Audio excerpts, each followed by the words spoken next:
बेसहारा बच्चों की पनाहगाह काशाना वेलफेयर होम की साबिक सुपरिटेंडेंट अफशा लतीफ ने लाहौर हाई कोर्ट से रुजू कर लिया। याद रहे कि अफशा लतीफ की वीडियो चंद रोज कबल मंजर-ए-आम पर आई थी, जिसमें दारुल अमान काशाना में मुकीम बच्चों को मुबैना हिरासत करने का इल्जाम लगाया गया था।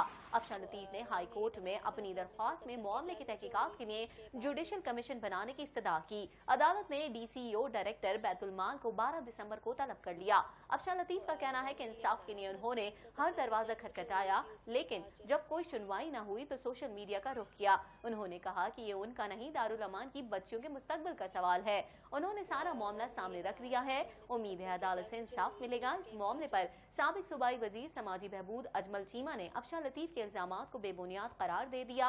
उन्होंने काशाना अतफाल लाहौर के मामले की मुकम्मल तहकीकात का मुतालबा करते हुए कहा है कि वो मामले पर अदालत का दरवाजा खटखटाएंगे। उन्होंने कहा कि अफशा लतीफ ने बच्चियों की जिबरी शादी कराने के लिए उन पर दबाव का इल्जाम लगाया था। 1971 की जंग जो हुई थी उसके बाद जो बच्चियां